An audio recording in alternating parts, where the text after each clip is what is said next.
Desde que llegó la pandemia por COVID-19 al país hace poco más de un año, muchos colombianos tuvimos la libertad de elegir qué tanto nos exponemos al virus, pues el autocuidado ha sido prácticamente la única barrera contra una enfermedad que ya cobró la vida de más de 60.000 personas en el país y sigue contando. Pero, ¿qué pasa en los lugares donde nadie le puede escapar a la pandemia? ¿Donde la salubridad es tan escasa como un buen plato de comida? Las cárceles son un universo distinto y las estadísticas muestran que el COVID-19 es y seguirá siendo una doble condena para los internos del país.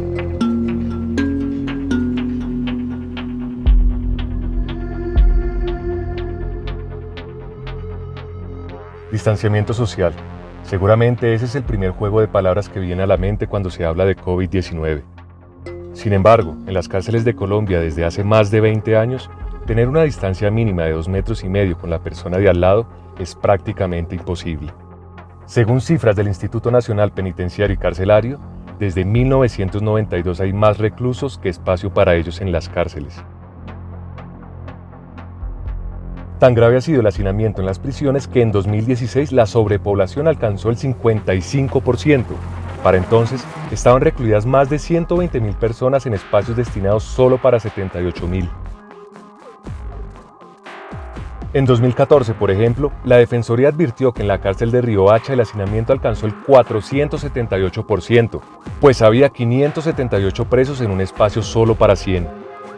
Durante años se ha denunciado que los reclusos incluso se ven obligados a organizar pico y placa para dormir, muchas veces en los pasillos de las cárceles.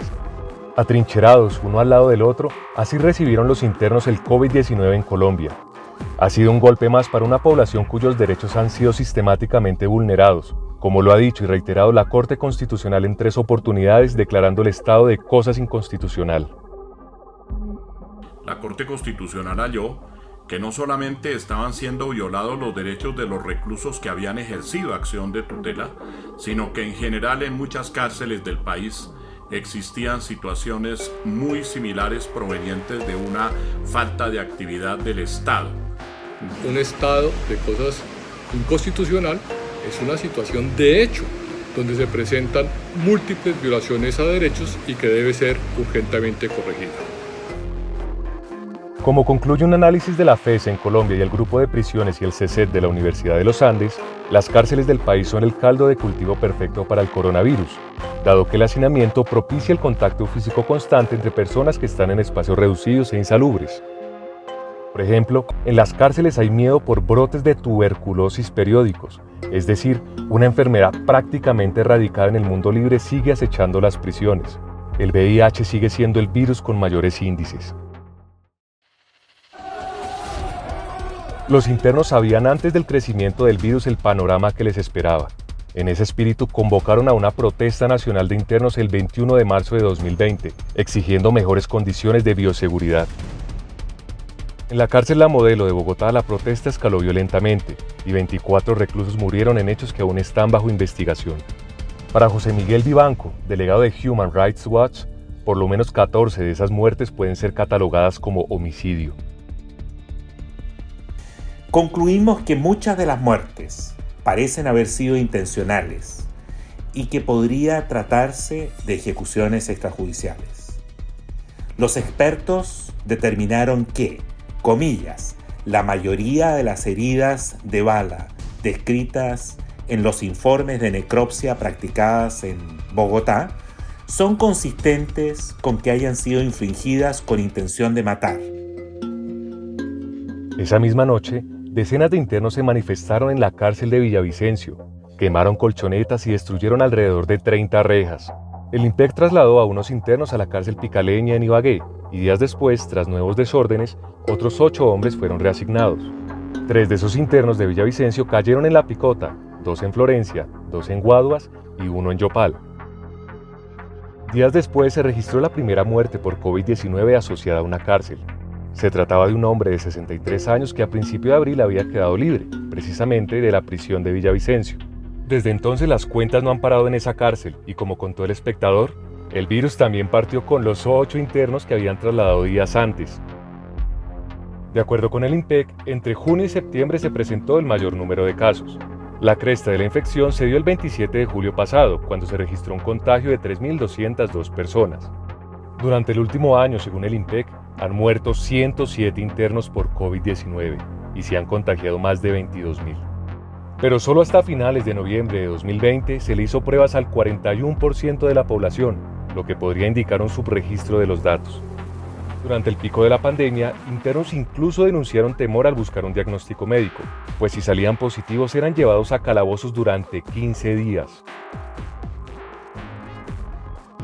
De pronto llegan una tarde y me bajan a mí para el calabozo del patio número 1. Allí supuestamente estaban los aislados de COVID y por situaciones de comportamiento dentro de la cárcel, pero un calabozo de castigo. Allí no había agua, no había luz, tampoco me vendían agua del expendio para tomarme los medicamentos o el 1,5 litros de suero que me formuló el médico. En medio de la problemática, el gobierno emitió el decreto 546 del 14 de abril de 2020.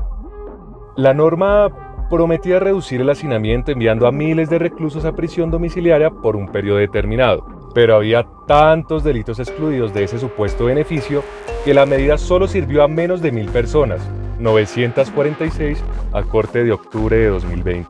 En las mujeres el resultado fue tan minúsculo que solo 76 internas terminaron cobijadas según el INPEC. Sin embargo, la Fundación Corporación Humanas tiene una estadística de 48. El artículo 6 del decreto excluye más de 100 delitos, entre los que se encuentran los delitos relacionados con drogas, que son delitos no violentos y que representan el 44% de las mujeres que se encuentran en prisión, siendo entonces las mujeres las menos beneficiadas y las más afectadas con esta medida. El personal del INPEC también confrontó la crisis.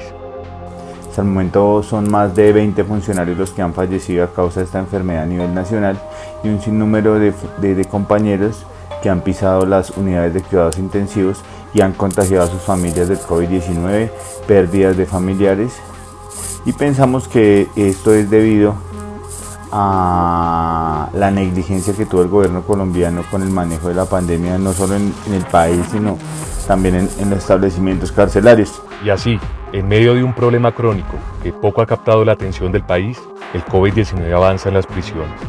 Recientemente se renovó un poco la esperanza, pues a finales de febrero de 2021 inició la vacunación para mayores de 80 años recluidos en las cárceles. Y en una sola jornada ya fueron vacunados todos los reclusos y guardias de la cárcel de Leticia en Amazonas, una de las regiones más golpeadas por la pandemia. No obstante, los desafíos continúan, pues el COVID-19 se sigue manifestando en cada vez más cárceles. Y aunque el hacinamiento se ha reducido considerablemente, en buena parte es porque los reclusos se han estancado en estaciones de policía y unidades de reacción inmediata. La pregunta que sigue entonces es, ¿cómo salir de la crisis carcelaria en medio de la pandemia?